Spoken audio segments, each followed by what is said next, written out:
Hello दोस्तों। और supreme court का एक ऐतिहासिक फैसला आया है वैवाहिक संबंधों को लेकर। सुप्रीम कोर्ट ने अब जो साक्ष्य के नियम होते हैं उनमें बहुत बड़ा बदलाव किया है। सुप्रीम कोर्ट ने बोला है कि अब गुप्त तरीके से करी गई जो रिकॉर्डिंग्स हैं वो साक्ष्य के तौर पर मान्य होंगी। मतलब कि अगर कोई भी पति या कोई पत्नी अपने बचाव के लिए गुप्त तरीके से अगर रिकॉर्डिंग करता है और उसको हाई कोर्ट या किसी कोर्ट में पेश करता है तो वो सारी रिकॉर्डिंग मान्य होंगी। अब तक क्या होता था कि रिकॉर्डिंग मान्य नहीं होती थी, तो माननीय सुप्रीम कोर्ट ने क्या किया है, साक्ष्य के नियमों में बहुत बड़ा बदलाव कर दिया है, जिससे कि अब बहुत राहत भी मिलेगी लोगों को। जो दंपत्ति हैं उन सबको बहुत राहत मिल सकती है इस फैसले से। तो मैं आपको बता दूं कि ये जो फैसला है ये विभोर गर्ग बनाम नेहा के केस में, जो पति हैं वो विभोर गर्ग हैं और जो पत्नी है नेहा, विभोर गर्ग जी ने नेहा के खिलाफ क्रूरता करने पर भटिंडा फैमिली कोर्ट में केस दायर किया या तलाक के लिए याचिका दायर की। ठीक है, तो इसकी जो निर्णय की तिथि जो आई है इस केस की वो आई है आपकी 14 जुलाई 2025 को, इसी साल 14 जुलाई को।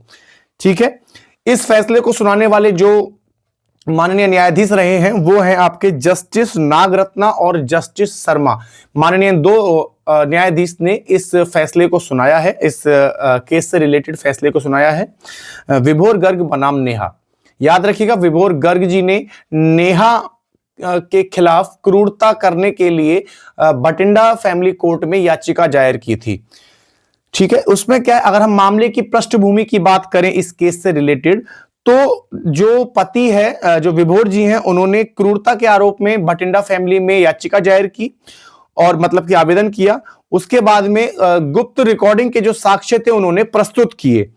ठीक है, जो पति हैं विभोर गर्ग जी, उन्होंने क्या हुआ कि जो पति और पत्नी के मतलब कि नेहा जी के और विभोर जी के बीच में जो वार्तालाप हुई होंगी टेलीफोन के द्वारा, है ना, फोन मोबाइल के द्वारा, उन्होंने क्या किया, विभोर जी ने कुछ ऐसी बातें रही होंगी जिनको विभोर जी ने अपनी कॉल पर फोन में क्या करा, रिकॉर्ड कर लिया। इसको कहते हैं गुप्त तरीके से रिकॉर्डिंग करना, मतलब कि सामने वाले को ना पता चले और आपने उसके साक्ष्य इकट्ठा कर लिए हैं, रिकॉर्डिंग्स कर ली हैं। इस तरीके के साक्ष्य को बोला जाता है गुप्त साक्ष्य। ठीक है, तो टेलीफोन की जो सीडी वगैरह थी, जो रिकॉर्डिंग्स थी उसकी सीडी वगैरह बनाकर उन्होंने कोर्ट में पेश करी। लेकिन क्या किया, जो पंजाब और हरियाणा हाई कोर्ट है, माननीय न्यायाधीश ने उन सारे साक्ष्य को, जो सीडी में जो रिकॉर्डिंग्स के गुप्त तरीके से लिए गए साक्ष्य थे, एविडेंसेस थे, उन दोनों को एविडेंसेस को पूरी तरीके से खारिज कर दिया। उसके बाद क्या है, सुप्रीम कोर्ट, माननीय सुप्रीम कोर्ट जी ने क्या ऐतिहासिक फैसला सुनाया है। देखिए, सुप्रीम कोर्ट ने पंजाब और हरियाणा हाई कोर्ट के फैसले को पलट दिया। मतलब कि जो हरियाणा और पंजाब हाई कोर्ट था, जिन्होंने गुप्त तरीके से करी गई रिकॉर्डिंग के साक्ष्य को पूरी तरीके से खारिज कर दिया था, माननीय सुप्रीम कोर्ट ने पंजाब और हरियाणा हाई कोर्ट के उस जो फैसला था उसको बदल दिया। मतलब कि उन्होंने मना किया साक्ष्य के लिए, उसको उन्होंने खारिज करा, लेकिन सुप्रीम कोर्ट ने उसको मान्य करार दे दिया, साक्ष्य स्वीकार करा। उन्होंने क्या किया कि गुप्त रूप से रिकॉर्डिंग की बातचीत को वैवाहिक मामलों में माननीय ठहराया गया। इस केस में, विभोर गर्ग और नेहा जी के केस में, माननीय सुप्रीम कोर्ट ने क्या किया, जो गुप्त तरीके से नेहा जी के खिलाफ जो रिकॉर्डिंग्स थी, जो विभोर जी ने प्रस्तुत की थी कोर्ट में, उन सभी को मान्य ठहरा दिया। ठीक है, दूसरी चीज अगर हम बात करें इसमें, उचित जो सुप्रीम कोर्ट है उन्होंने बोला कि प्राइवेसी से ज्यादा इंपॉर्टेंट यह है कि न्यायपूर्ण फैसला हो। मतलब कि किसी की प्राइवेसी इतनी इंपॉर्टेंट नहीं है जितनी कि यह इंपॉर्टेंट है न्यायालय के लिए कि किसी को न्याय के तरीके से ही न्याय किया जाए। ऐसा ना हो कि कोई जिसने अन्याय, जो अपराधी है वो छूट जाए और जो जिसने अपराध ही नहीं किया है उसको सजा मिल जाए।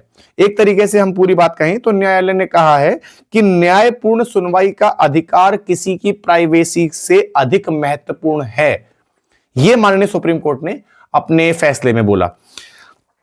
अगर हम देखें कानूनी आधार, अगर हम देखें कानून के तौर से, तो धारा 122 के तहत भारतीय साक्ष्य अधिनियम 1872, जी हां, जो विवाहित जोड़ों के बीच में मुकदमों की संचार प्रकट करने की अनुमति देता है।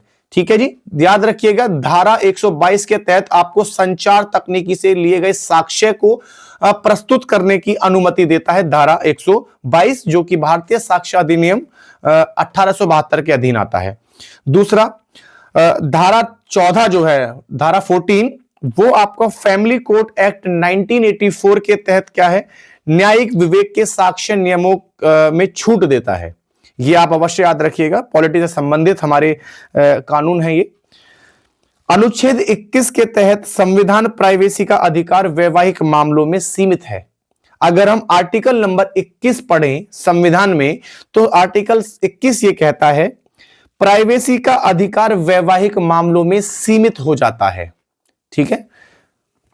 दूसरी चीज, अगर सुप्रीम कोर्ट ने क्या कहा है, जो एविडेंसेस जो होंगे, जो गुप्त तरीके से जो एविडेंसेस होंगे, उनको मानने के लिए कुछ तथ्य भी हैं, कुछ क्राइटेरिया पूरे करने पड़ेंगे। पहला क्राइटेरिया है कि रिकॉर्डिंग मामले से संबंधित होनी चाहिए। ऐसा ना हो कि आपकी बातचीत कुछ और हो रही है लेकिन केस कुछ और है, तो वो ऐसी रिकॉर्डिंग्स मान्य नहीं होंगी।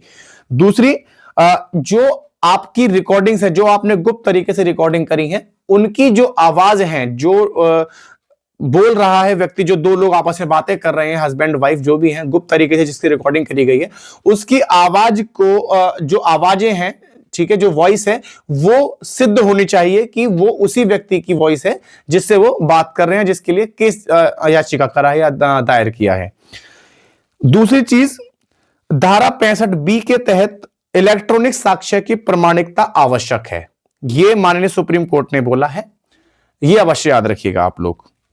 अगर हम इस पूरे केस का, विभोर बनाम नेहा जी के जो केस का पूरा अगर हम निष्कर्ष देखें, तो सुप्रीम कोर्ट के द्वारा ये निकलता है कि फैसला वैवाहिक विवादों में साक्ष्य कानून को स्पष्ट करता है। सुप्रीम कोर्ट ने उचित सुनवाई के अधिकार को सर्वोच्च माना और परिवार न्यायालयों को निष्पक्ष निर्णयों के लिए सशक्त बनाया या सशक्त किया। ठीक है, ये आपको, अब आपको ये बताना है, आप मुझे कमेंट में बताइएगा, सुप्रीम कोर्ट के इस ऐतिहासिक फैसले में, जो कि साक्ष्य के नियमों में बदलाव करता है, ये आपको कैसा लगा। ये बहुत से लोग, जैसे आजकल चल रहा है कि बहुत सी जो फीमेल्स हैं, ज्यादातर फीमेल्स ही ऐसा कर रही हैं कि दहेज का आरोप लगा दिया, सास ससुर पर या किसी और मेंबर पर परिवार के पीटने का आरोप लगा दिया, हिंसा का आरोप लगा दिया, ठीक है, या गलत कुछ भी और आरोप लगा दिया, इस चीज का गलत फायदा उठाते थे। ठीक है, तो अब इन्हीं चीजों को देखते हुए जो माननीय सुप्रीम कोर्ट ने अपने साक्ष्य के नियमों में बदलाव किए हैं कि अब गुप्त तरीके से करी गई रिकॉर्डिंग्स भी मान्य होंगी। तो ये फैसला आपको कैसा लगा, ये अवश्य बताइएगा हमें कमेंट बॉक्स में।